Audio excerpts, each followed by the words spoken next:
प्रेमलाल नाम का व्यक्ति आम दिनों की तरह ही अपने खेत पर काम कर रहा था। तभी उसे जंगल के रास्ते से कुछ आवाजें आई। प्रेमलाल वहां आता है तो देखता है कि एक सांप घायल अवस्था में पड़ा है।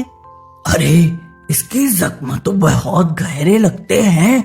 रुको, मैं अभी इसकी मलहम पट्टी कर देता हूँ। प्रेमलाल जानवरों को बहुत प्यार करता था।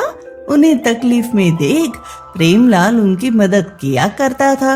वह हर रोज सांप की देखभाल करने लगा और हर रोज एक घड़े में सांप के लिए दूध लेकर जाता था और उसे पिलाता था।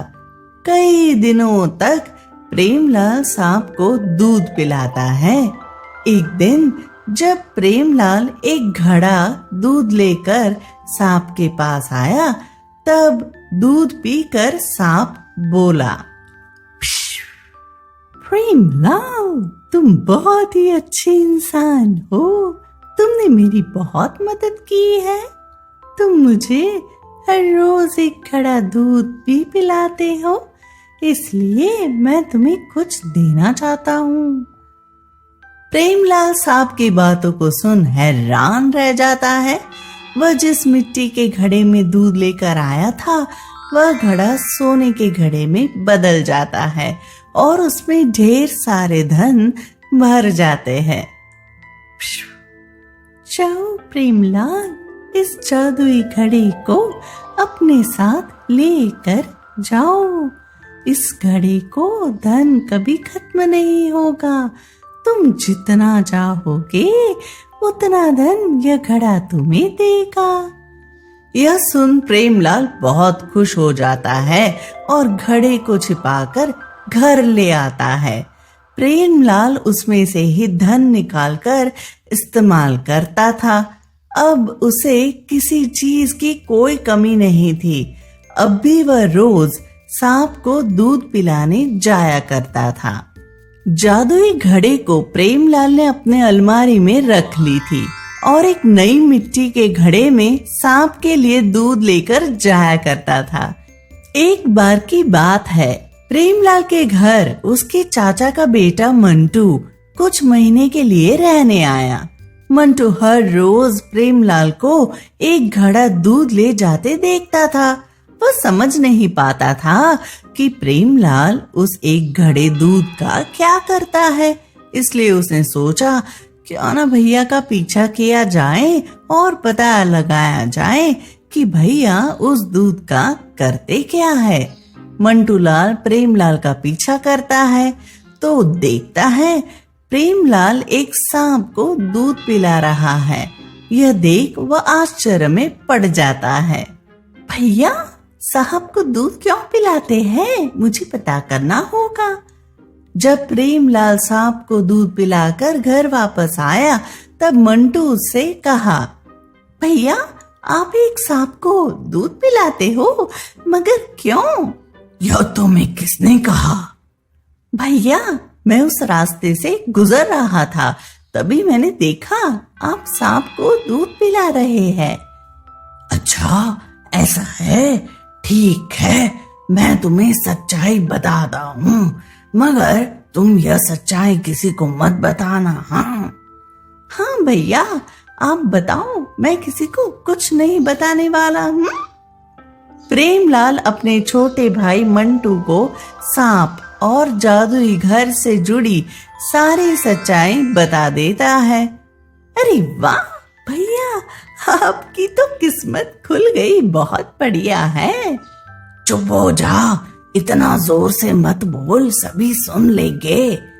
भैया, आप चिंता मत करो, यह बात किसी को पता नहीं चलने दूंगा, यह मैं वादा करता हूँ।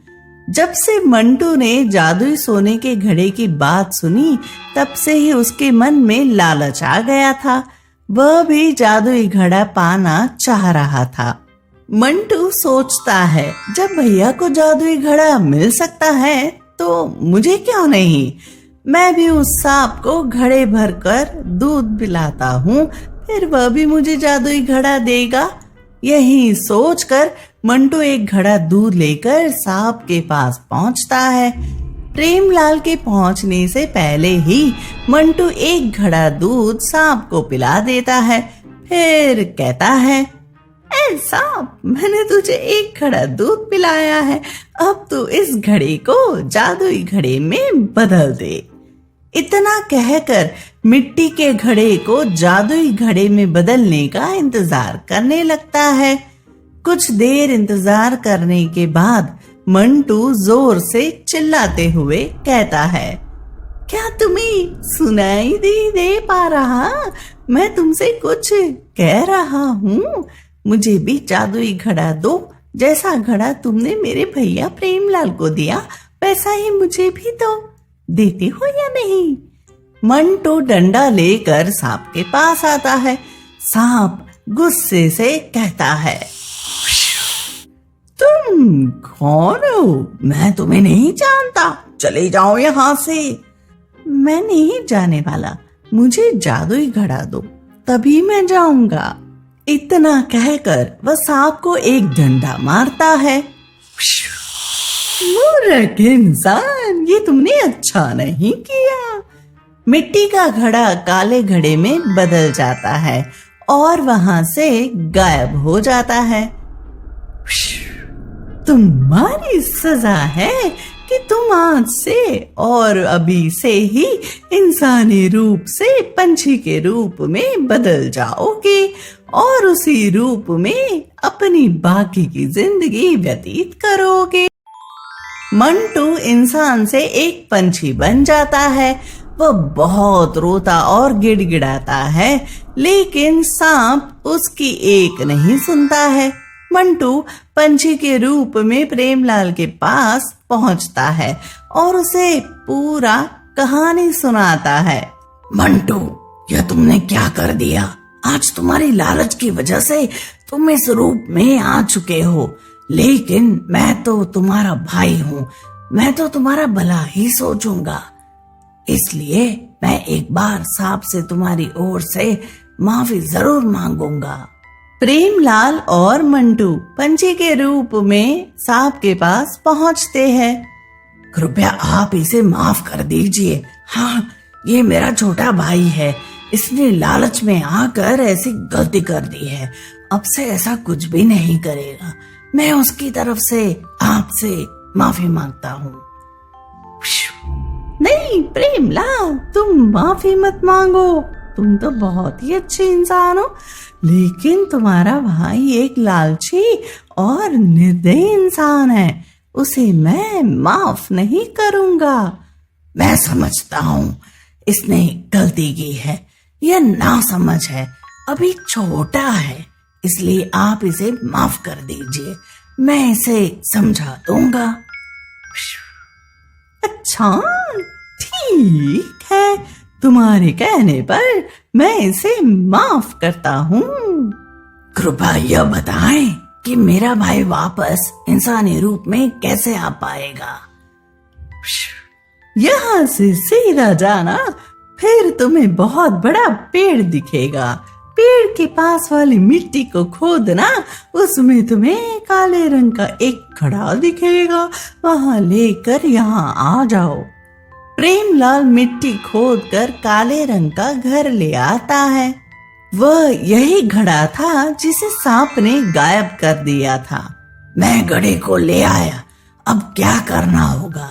इस काले घड़े को पास वाले तालाब में धो दो। धोते ही यह काले रंग से आम मिट्टी के रंग में आ जाएगा और तुम्हारा भाई वापस इंसान बन जाएगा।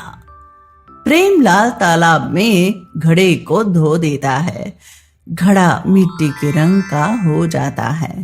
थोड़ी ही देर में मंटू पंछी से वापस इंसानी रूप में आ जाता है और सांप से माफी मांगता है।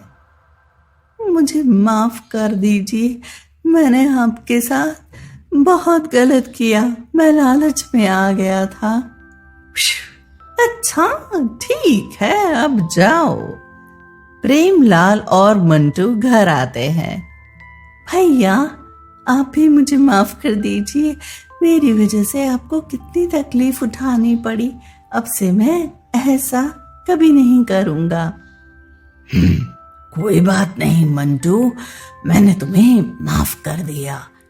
प्रेमलाल मंटू को जानवरों के प्रति कैसा व्यवहार करना चाहिए यह सिखाता है और उसे यह भी बताता है कि लालच करने का कितना बुरा परिणाम हो सकता है।